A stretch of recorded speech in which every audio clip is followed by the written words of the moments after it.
Welcome back to another episode of the 2023 Kulwicki Driver Development Program finalist interviews.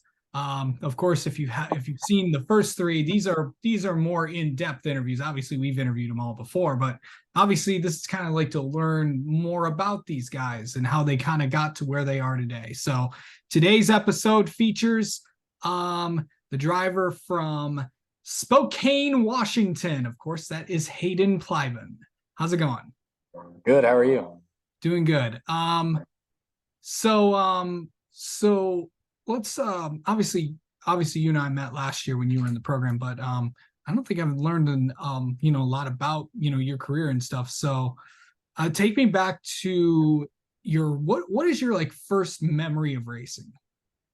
I started my first memory would be go-kart racing at Sunset Speedway, which is like a 5th mile dirt track out here. And I was only 4 years old, and I think I won my first go-kart race or got second or third or whatever, but definitely I don't remember exactly because I was 15, 16 years ago now, but definitely was definitely showed me that I loved racing, that I definitely want to do it for a long time after doing that. So that's kind of just when I got the itch for it. So like do you know what like did you know like remember at the time or did you ask your dad like what got you hooked or all that, or is it just like did someone just take you there? It's like, okay, let's just go ride in this thing. Yeah, my dad bought some just junky go-kart, and he used to race. So actually he still raced at the time when I did that, and he threw me in it, and we went out and did it, and I guess I just loved it. So it just stuck with it and made it to where we are today. So how long did you race go-karts for? I raced those till I was 8. Actually, no, I might have been 7. Yeah, I was like 7 years old, almost 8. And that's when these people from Canada bought State Line Speedway, which is our local racetrack. It's a quarter-mile asphalt oval. And they brought over a bunch of legend cars and bandoleros and some shipping containers. And they were like letting the kids around, moving up, drive them and like rent them and stuff like that, trying to build the class. And that's when you were supposed to be 8, but I think we lied to him and said I was 8 when I was only 7. And so at that point, I drove one of their cars, and I think I won my first race in that too. I raced my dad and just a bunch of other people that were in them. So it was pretty cool racing the Bandolero and beating my dad in one of my first races in a real car. So definitely, definitely kept me loving it. And yeah, that was the next step after the go-karts. So you mentioned I know you just said this, but kind of recap, when did you from go-karts, where did you go and how old were you? I moved into the Bandoleros, which are like, you know what a Bandolero is. It's a kid's cart. It's like the step up from a go-kart. I mean, it's still Right. got a lawnmower motor in it. It only makes like 15 horse or whatever, but did that when I was 7, almost 8. So I raced go-karts from 4 to that time. Actually, I still race go-karts from here and there at during the winter at the indoor tracks they do have here and like in Moses Lake, just kind of keep me busy throughout the winter. So Yeah. So like what was it like just racing bandoleros? Like you were an 8 or 9, 10-year-old kid. What was it like? it was fun. We used to run them unrestricted and wide open, and we did that up until I flipped one down the backstretch 3 times, and that's when they finally put a restrictor on them because they thought we were going too fast, which kind of agree because some of those kids out there are just starting and don't entirely know what they're doing. So it's probably good that they keep the speed to a minimum instead of because I mean it only makes however much horsepower it makes, but you can still get going pretty fast when you're wide open around a quarter-mile track that's got good banking. So definitely, yeah, that was a fun part, and I did that. Is made me taught me what an asphalt cart was like. I mean, car, not cart. It was taught me what asphalt car was like because I only raced dirt go karts up until that point. I never did any asphalt or nothing in the go kart. So that's when I made the switch from dirt to asphalt. What was what was growing up like? Just like around growing up in Washington, what was it just like growing up as a kid? It was really fun. I mean, I think I made it in the generation where we still went outside and rode bikes and stuff and played outside. So that was a good part. We grew up in one of the ghettoer parts of Spokane till I was about 8 years old, or in fourth grade. I think that's 8 years old. But Yeah. that's when we moved areas to a nicer area, went to a better school, and kind of went on a. It was a better. My parents provided a better track for a better life for us, and I'm glad they did that because I could have probably went down a different path if we stayed where we were. So I'm glad that didn't happen and they prevented that from happening. So really blessed to have that. So other than that, I had a really good childhood. I mean, racing as a kid, you can't really beat that. There's not really anything else you could ask for. So it's probably one of the coolest childhoods a person could have. Yeah, so like talk about like moving so young. Do you remember like that? It's like, okay, so we're going across there. Moving is hard for, someone who's 8 years old rather than someone who's, 28 years old. What was Yeah. it like moving so young? The good part is it was just across town. I mean, because there's this place called it's Hilliard, Spokane. Yeah. I mean, it's not Hilliard, Spokane, but they call it Hilliard. It's an area in Spokane. It's pretty ghetto. Um, it's just not a good area. I mean, we moved across town to what they call Mead. It's just a more uptown, kind of nicer area, and built a new house and moved into there and went to a better school district instead of a not. I mean, it's still public school, but it just wasn't. It had better people in it and better kids and better teaching programs and better opportunities for education. So it wasn't too big of a change. I mean, definitely different going from from having a bunch of friends to not knowing anybody. So What was it like to meet at what was it like to just like try to meet everybody again? Because I know throughout, elementary school, middle school, high school, it's like, people, you stick around the same group of people throughout your years in school. yeah, it was good that I did it before like going to middle school or something. I was still in elementary where kids are still as super friendly, they're not as stuck in their ways. So it was cool. I got to meet a bunch of people and made a bunch of friends before we went to middle school. But definitely, change friend groups in middle school. You change friend groups in high school and all the way till the end of high school. So went through a lot of different friends and different people, and I met a lot of different personalities for sure. Yeah. So after the Bandoleros, where did you what happened next? A legend car at 12, and that's we only raced those. We raced those pretty hard for about 2 years, and that's then we moved into the late models. But I think Yeah. I won a championship and got second in a championship at State Line Speedway in those. Had a couple track records around here, and So went you to won the Nat a couple times too. yeah. So you won a championship in a legend car? I believe so. I don't remember exactly, but I'm pretty sure I did. I think I think at least. I don't know. That was a long time ago now. Yeah.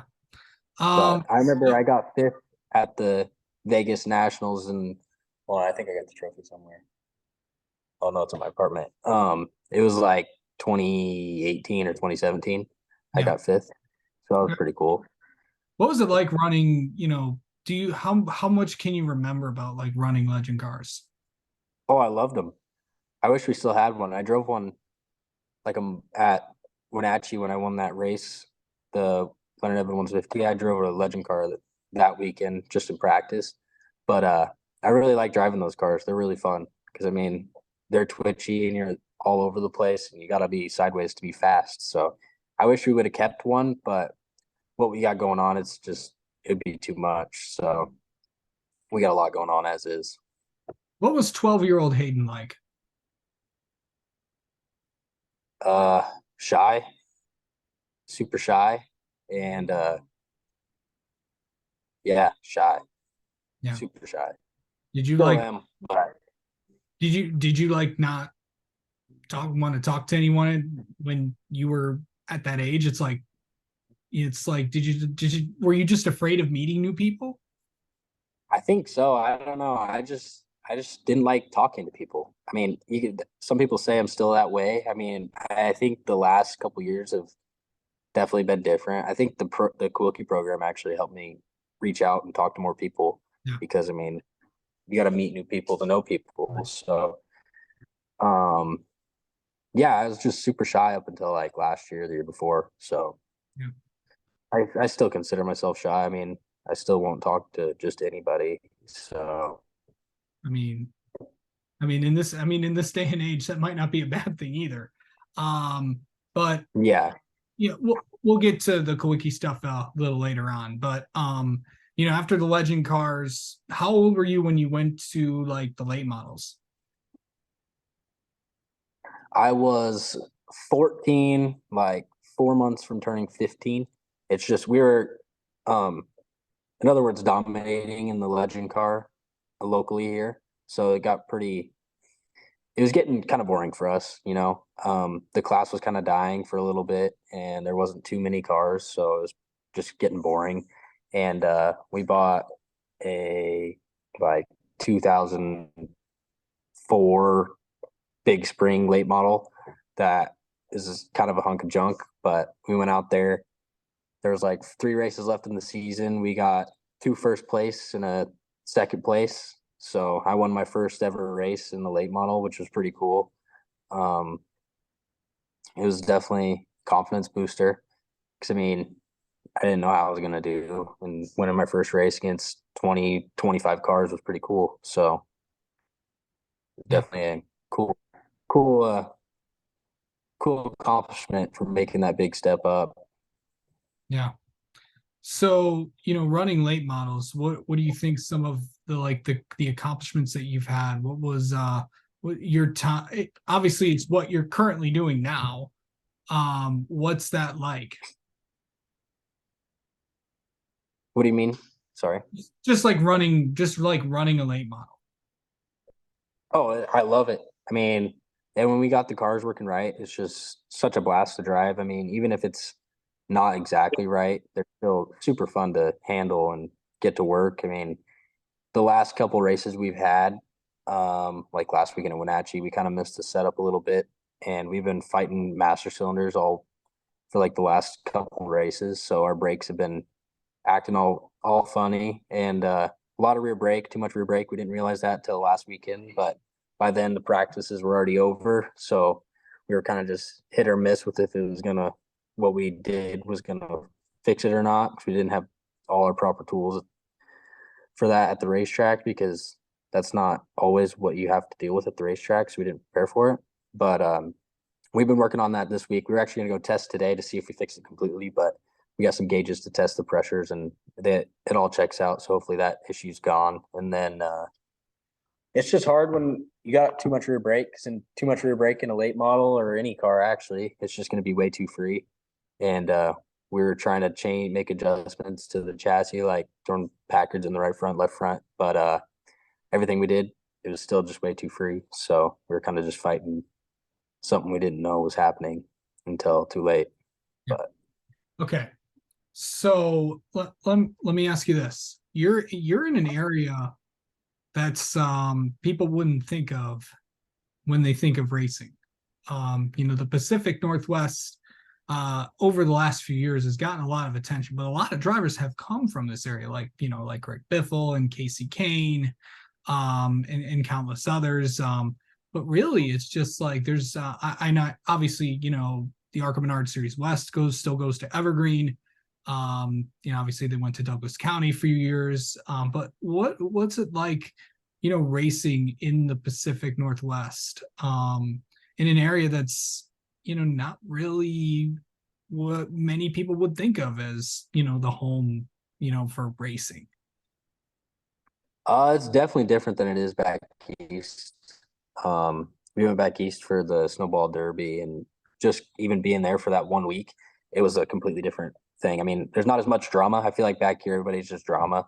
It kind of sucks because I don't know. They're all fighting over something that's stupid that won't change, and it's just I think they get bored, so they just become keyboard warriors and kind of just speak their mind on something that makes no sense. I'm sure that they have that same thing back east, but I mean, I don't know. I don't know. It's just I feel like back east they're there to race, and over here they're there to party and cause drama. So it sucks. It's not that same way here that it is back east, where they're actually here to race and they're here to win instead of just partying. You know, because I mean, as soon as they could drink, they're drinking, and as soon as they could talk trash on anybody that makes a single mistake, they can't. They are. So it's actually kind of too bad, but I feel like some of the classes are growing back here, and I think it's getting more professional. So it's slowly working its way better. Yeah. Let me ask you this. I know that last few years you actually had to you know, racing career, and you also were in high school. What was high school like for you? It was really good. I actually kind of miss it. Here in like a month, or actually probably a month today, I graduated last year this time. So, I don't know. I miss seeing my friends that I used to see every day, and uh, just being there. I mean, not having to work all the time and just having fun as a kid. It wasn't as hard to race back then because I mean, I was only going to school for 6 or 7 hours, and I get out of school, and go work on the race car, get whatever done. But now I'm working till 4 or 5. It's pretty hard to work on the race car all night too after having a long day at work. So it was definitely different. Uh, but I'm just growing up, so it's part of it, you know. All part of it, man. Um, yeah, it's been almost I think next year will be my 10th. So There you uh go. yeah, yeah. So um Haeden, let me ask you this. I know that you know you graduated high school last year while trying to chase after this. Um, what was that? Did you think that, you know, because you know, going through your life, did you was it like something it's like, oh yeah, I'm gonna graduate, but it's like, oh wow, I can't believe that I actually did that. No, actually, I didn't think it'd be such a big point in my life. I feel like it's not as hard nowadays to graduate as it used to be.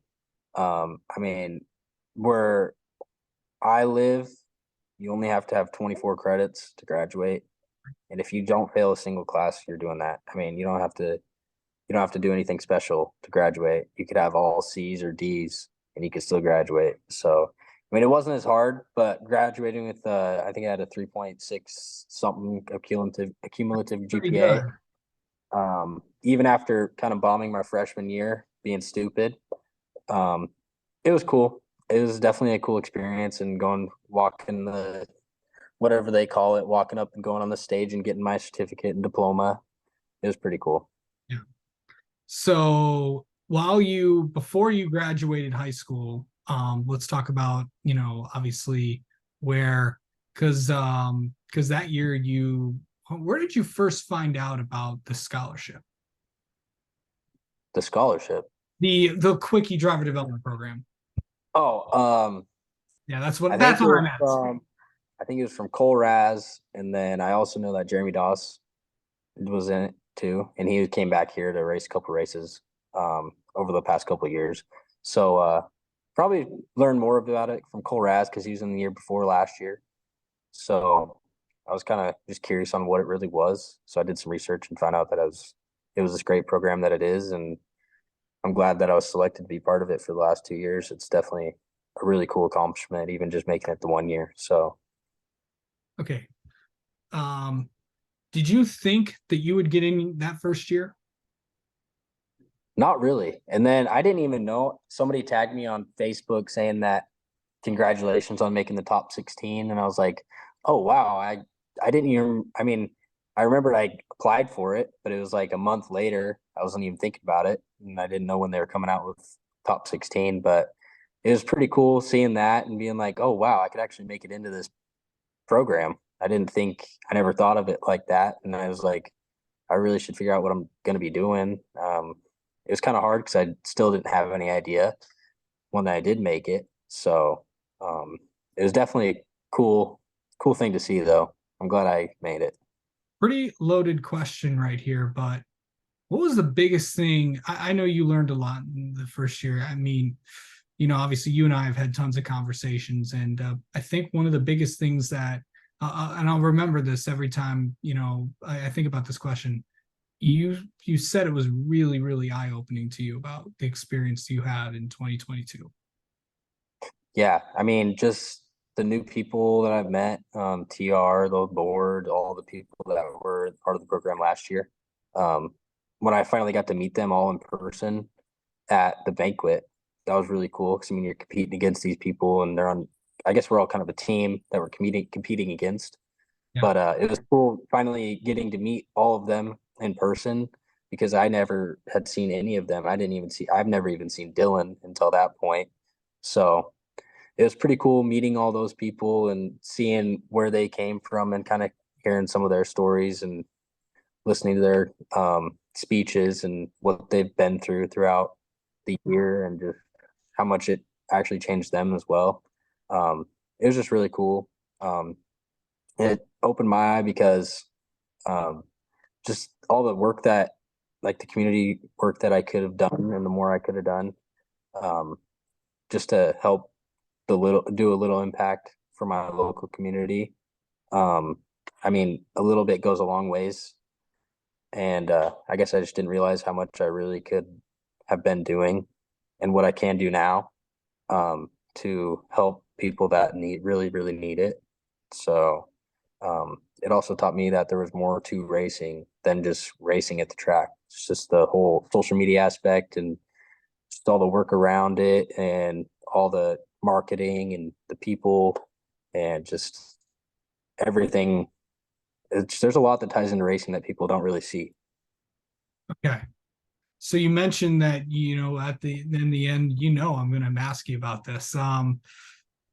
What was it like when you went to the banquet and you had to actually get on stage and actually give a speech or something? What was that like? Was Yeah. Uh, I don't know. I just had a nervous breakdown. I didn't know what to say. I felt myself repeating myself. I still tend to repeat myself a lot to this day.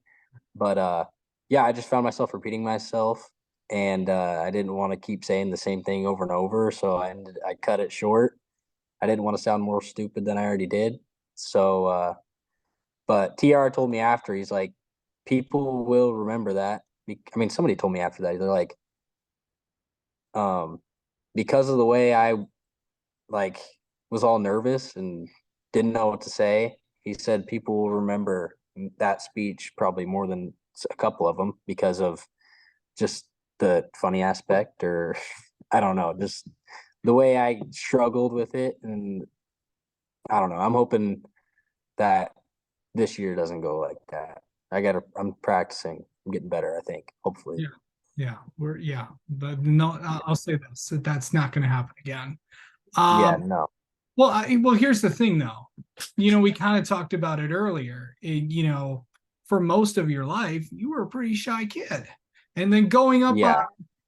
going up in front of all these different people and basically all the racing, people that have been in, racing NASCAR for forever, and then just everybody that was there, including the general public. um it's like it's like giving a speech in front of the class, for like a Yeah. class project or something. But that, I mean, public speaking, that's not everyone's cup of tea. What Yeah. was that like to just, did you learn more about yourself doing that, that will get you better prepared for when you have to do that again at some point in your life? Yeah, I mean, after the races, you talk to the fans in the stands, but you're not directly talking to them, so it's not as hard. But yeah, I didn't expect that class of people to be there, and it honestly kind of took me by surprise when I finally stood up there and looked at the crowd and all the people that were there and all the names that were there. Um, I didn't expect it. I thought it would be just like a kind of not as I don't know the word I'm trying to say, but I thought it'd be more chill than it was. I didn't know there would be that many people. I thought it was just going to be like 20, 30 people or not 40, not 50, 60 people that I was speaking of in front of. And I don't know, it just took me by surprise. And I just I just didn't know what to do. I'm hoping that actually I know it's going to be better this year. I'm not going to let that happen again. Um, So, so what made you decide to apply for the apply to the program again? after last year, I really enjoyed it, and I wish we would have done a little better, and I would have dedicated more time to the. Um, actually, I wish I would have got more races in, got to race a lot more, but some of our races got rained out last year, so I didn't get to race as much as we planned, and I wish I could have done more for the community. It was just hard with graduating high school, finding a job, and just working and trying to prepare for this year. Because I mean, I'm working even more than I did last year. So definitely really busy. Um, I just I think we could do better this year, and so far the racing part of it has been pretty good. So with 2 wins, and I think I've only been off the podium once, and I think we ran 5 or 6 races. So that's a pretty good start. I'm hoping we can keep that momentum up, and I'm really trying to get that Kulwicki Cup, you know. So it'd be really cool to add to the list of accomplishments that I've had so far. Did you think you were going to get in this year? Not really. After seeing some of the people that made it to the top 16, I knew it was going to be pretty tough, and I'm honestly surprised that a few of them didn't make it in. Um, but that were part of the top 16. It was definitely a tough few drivers and few people, so I'm glad I got the opportunity to do it again. Yeah. Um, but to be in again, were you to be in again? What is that? What's that like to just to try to chase after this again? It's kind of like a second chance in a way. It's like Yeah, yeah, it's an honor, really. Just to even be selected to chase that once is a really cool accomplishment, and being selected twice, just I have no words. I mean, it meant the world to me that I made it again and was given another opportunity. Yeah, second chances sometimes you need them.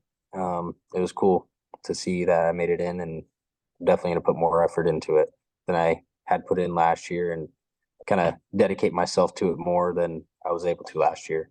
So okay. So you mentioned it earlier. You have 2 wins so far this season. You're actually going to be you're off this week, but you're going to be racing next week in the Northwest Super Late Model Tour. You're on quite a bit of a roll there, bud. What's it going to take to continue the momentum next week? Uh, a lot of work. I mean, it's been a busy. We raced 3 weeks in a row these until this weekend. So we raced 3 weekends in a row till now. It's been busy. I mean, we get back late Saturday night, unload the car Sunday, start clean on it, finish it up Monday afternoon, take it out to our other race shop, work on it 3 days till Thursday night or Friday night, load the car again, go do the same thing next Saturday. It was busy doing those 3 weeks, but I'm glad we get a week off and can kind of catch back up. But I think to win, um, not this weekend, but next weekend, it's a doubleheader. Actually, it's a pro race and a super late race, and we're taking only one car if everything goes right, because that track has no grip, and the car we're taking has a little baby crate motor in it. So I think the pro late race, hopefully it goes well, and hopefully we keep the car clean for the Sunday race, because taking that car there to the track we're going to would really suck, because that's got a big parts motor in it. So it would definitely make it a whole lot tougher than it really needs to be if I just keep the car clean Friday. So hopefully we could just keep the car clean, keep the tires under it, and just stay consistent and not hit anything. Yeah. So let's let me ask you this. Being a part of, the program, what has it meant to you? What has it taught you? And how has it made you the person that you are? It just showed me, I mean, kind of like I said earlier, it showed me that there was more to racing than just being at the track and doing it. So it showed me that I mean, just from last year, I started that race night Haeden Plybon racing page. It's gone now, but I think just in that year, I got 1,500 or 1,400 followers on that page. So it was pretty cool just seeing what the couple posts a week I was making got the attraction it was giving to people. I mean, it was the insight thing was saying that I got like 2,000 views on my page a week, which was pretty cool to see. My Twitter didn't grow as fast. I only have like 60 followers there, but it showed me that the just the social aspect can get your name out there more and open more people's eyes to you, and just show them what you're doing from your day to day. It's just show them what it all takes to race that Saturday. So that was part of it, and then just going out and helping in any way I could, like going to the Vanessa Behan Crisis Nursery and taking diapers and formula and stuff like that. Because I mean, at a point last year, it was pretty hard for them to even get formula. So anytime I saw any formula at Walmart or whatever, I got as much as I could so I could take it there. And yeah, that place is always needing help. So that's like my favorite place to take things to and help out. Awesome. It helps families and kids that their parents can't take care of them, so they take them in and care for them and help them out and stuff. So until their parents get in check, and it also helps the parents become the parent they need to be for their kid while they're helping their kid. So it's just a good charity, or I guess a good charity. It's a good place overall. I mean, they're just trying to help in every way they can, and anything that I take there is definitely worth taking there. So Yeah. All right. Well, let's I've done this in every one of the driver profiles we've done so far. So let's get to know you a little bit, Haeden. Okay, so what is your favorite racing moment you've had? Probably going to the snowball derby. I mean, even though we sucked and it was a terrible week, I still had a very good time and it was super fun. Um, but I'm hoping we could go back there again. Our plan right now is to go back there again, and I'm hoping we do a little better. We picked up a different motor for that car there, and we're gonna actually build another car for that race and get rid of that one. But yeah, I'm hoping we have a better shot at making the race this year, and I'm hoping that could actually show what we are made of in the Northwest back there. So that was definitely probably one of my favorite times in racing so far. Even, I mean, it was 5, 6 months ago now, but pretty recent. So it's cool. I'm hoping more cool opportunities like that show, and we get to go do more fun stuff like that. But Yeah, remember. And by the way, you drove from Washington all the way down to Florida. So yeah, that was I drove all the way. I drove all the way there with somebody with me. We rode it down there, and like we only did like 10-hour days on the way there, so it took us 4 days to get there. But we wrecked the car in the last chance race, dropped it off at Hampkey that night. Actually, no, we left the racetrack like midnight. no. Went to Hampkey, made it there 6 a.m., dropped the car off, flew back home. I didn't even watch the race in Florida. I didn't even watch the Derby. We watched it from the phone. But yeah, we did that. And then I went back there 2 weeks later, picked it up, drove back by myself, made a detour on the way there, picked up a motor. It was a pretty big detour. It took me 34 hours to get to where I needed to pick that motor up, and it would have took me 34 hours to just go home instead. Yeah. So yeah, it took 34 hours there and then another 17 home. And I made it home in like 4 or 5 days. I did 17-hour days by myself. So it was a fun trip. It was a long one though. Yeah. I know you're only 19 years old, but have you grown a mustache before? No, not like this. I mean, with that deal we made, I have to. Um, it's coming in kind of. I wish it'd come in a little better, but it's kind of light in some spots. It's not very good, but it's coming. Yeah. Yeah. So yeah. So let's see. Favorite movie, TV show that you've watched from your entire life? I know you don't have time to do any of that right now, but Oh, I'm sure everybody has the same answer that races. It's either Days of Thunder or Talladega Nights. yeah, It's probably the most popular too. I mean, right. or Ford versus Ferrari. I like that movie a lot too.